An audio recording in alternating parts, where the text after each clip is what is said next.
Hi hello అందరికీ నమస్కారం. నేను మీ శశిధర్. ఈరోజు నేను ఒక వీడియో చేయాలనుకుంటున్నాను. ఇది మనందరికీ తెలిసిన విషయం. వేసవి సెలవులు మన పిల్లల అభిరుచులు. సాధారణంగా పిల్లలకు చదువులతో పాటు సెలవులు వస్తూ ఉంటాయి. ఏ సెలవులు ఎక్కువ ఇష్టం అంటే సమ్మర్ హాలిడేస్ ఎక్కువ ఇష్టం అంటూ ఉంటారు. మరి దాదాపుగా 2 నెలల పాటు ఉండే ఈ సెలవుల్లో పిల్లలు ఏం చేయాలి, పిల్లల అభిరుచులు ఏంటి, పిల్లలతో మనమేం చేయాలి అనే విషయాలు 4-5 విషయాలు మీ ముందు ఉంచాలనుకుంటున్నాను. మరి ఇప్పుడైతే ఒక 1 నెల రోజులు సెలవులు గడిచిపోయాయి.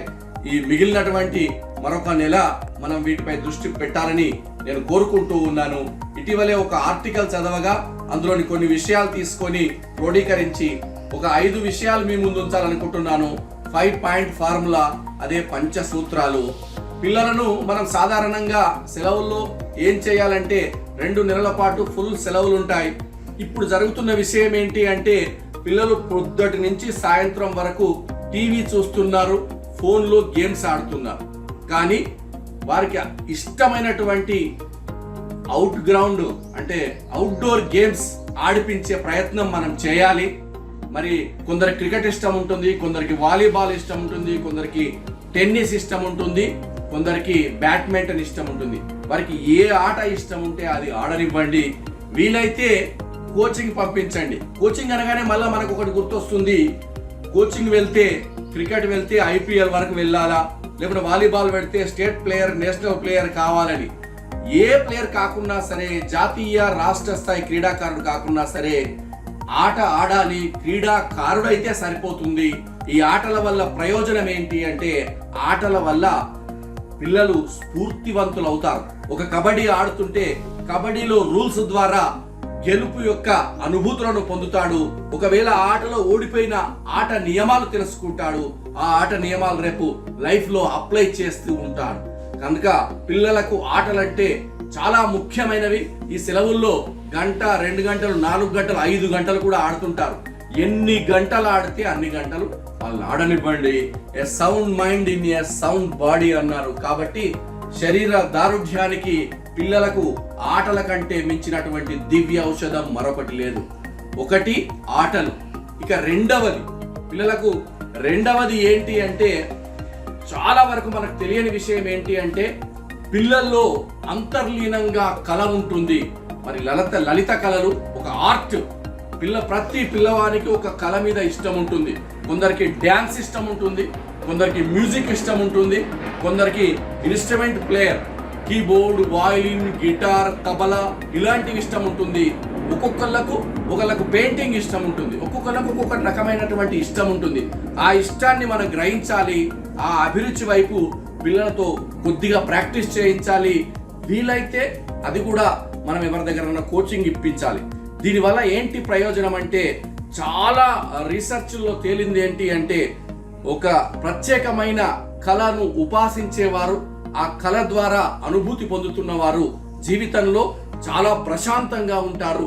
గొప్ప స్థాయికి ఎదగడానికి వారిని వారు ఎనర్జెటిక్ గా మార్చుకుంటారు. కాబట్టి మన పిల్లలను కూడా ఎనర్జెటిక్ గా మార్చాలంటే ఒక కళలో నిష్ణాతులను కాదు, ప్రవేశం చేస్తూ చూస్తే సరిపోతుంది. ఇక థర్డ్ వన్ ఏంటి అంటే ఇది చాలా ఇంపార్టెంట్. మోరల్స్కి సంబంధించింది, అకాడమిక్కి సంబంధించింది. పిల్లల్లో రీడింగ్, రైటింగ్ స్కిల్ అంటే అకాడమిక్ అనగానే మళ్ళీ హ్యాండ్ రైటింగ్ పెట్టించడము, చదివించడము, అది అలా మళ్ళీ వాళ్ళకి బోర్ కొట్టకుండా మంచి కథలు వినిపించాలి, మంచి కథలు చదివిపించాలి. చదవడం అనేటువంటి skill, reading skill, writing skill ఇప్పటి విద్యార్థులు కోల్పోతున్నారు. రోజు కాదు, వారానికి 1 పేజీ అయినా చదవాలి, వారానికి ఒక పేజీ రాయాలి. అది కథలన్నా చదవాలి, లేకుంటే ఇంట్రెస్ట్ ఉన్న విషయం చదవాలి, ఒక ప్లేయర్ గురించి రాయాలి, లేకపోతే యూట్యూబ్లో ఒక మంచి 2-3 కథలు కూడా వినిపించండి. Number 1 games, number 2 art, number 3 stories, reading, writing. Number 4 ఏంటి అంటే చాలా చాలా చాలా ముఖ్యమైనది, వెరీ వెరీ ఇంపార్టెంట్. మరి మన భారతదేశం అనగానే కుటుంబ వ్యవస్థ ముఖ్యమైనది. పిల్లలకు మరి జీవితాన్ని చదవాలంటే తల్లిదండ్రుల నుంచి కొద్దిగా అప్పుడప్పుడు దూరం కూడా ఉండాల్సినటువంటి అవసరం ఉంటుంది. మీ పిల్లలను ఖచ్చితంగా వేసవి సెలవుల్లో ఒక 4 రోజులు 5 రోజులు వీలైతే ఒక వారం రోజుల పాటు మీ అమ్మమ్మ వద్ద, వాళ్ళ అమ్మమ్మ వద్ద, వాళ్ళ నానమ్మ వద్ద పిల్లల నుంచే ప్రయత్నం చేయండి. ఇది చాలా చాలా ఉపయోగకరంగా ఉంటుంది.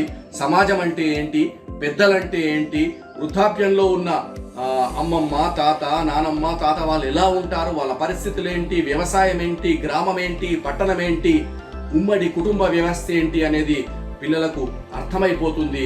పెద్దల ద్వారా చాలా విషయాలు తెలుస్తుంది. లైఫ్ స్కిల్లో ఇది ఒకటి ముఖ్యమైనది. ఇప్పుడు 4 పాయింట్స్ మనకు పూర్తయినాయి.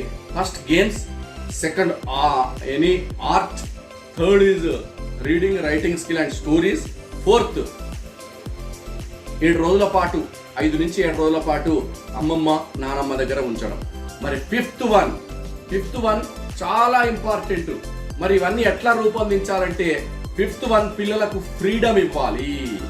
ఇవి ఎప్పుడు ఏ విధంగా చేసుకోవాలి, ఆటలు ఎప్పుడు ఆడాలి, మ్యూజిక్ పోతే ఎప్పుడు పోవాలి, అమ్మమ్మ నానమ్మ దగ్గరికి పోతే ఎప్పుడు పోవాలి, ఏది రాయాలి, ఏ కథ వినాలి వాళ్ళకే వదిలేయండి. వాళ్ళు టైం టేబుల్ తయారు చేసుకుంటారు. వాళ్ళ సెలవులను వాళ్ళు ఏ విధంగా సద్వినియోగం చేసుకోవాలో ప్లాన్ చేసుకునేటువంటి అవకాశం వాళ్ళకే ఇవ్వండి. అదే 5వ పాయింట్, ఫ్రీడమ్. ఆ ఫ్రీడమ్ పిల్లలకి ఇచ్చినప్పుడు వాళ్ళకు బాధ్యత ఏర్పడుతుంది. ఇవన్నీ కూడా ఏవి కష్టమైన విషయాలు కాదు. కొద్దిగా ఓపికగా మనం సమయం కేటాయిస్తే ఇవన్నీ చేయగలుగుతాం. ఇవన్నిటితో పాటు రెగ్యులర్గా సూర్య నమస్కారాలు, యోగా అవన్నీ రొటీన్ లైఫ్లో అన్నీ చేయవచ్చు. కానీ ముఖ్యంగా సెలవుల్లో మాత్రం ఈ 5 పాయింట్ ఫార్ములా, పంచసూత్రాలు. 1 మర్చిపోకండి గేమ్స్, 2 ఆర్ట్ కళ, 3 reading, writing and moral stories, 4th one అమ్మమ్మ నానమ్మ విజిట్, 5th వన్ పిల్లలకు స్వేచ్ఛ. ఈ 5 పిల్లలకు అలవడేట్టు, వాళ్ళకి అవకాశాలు కల్పించేట్టు మనం కృషి చేయాలి.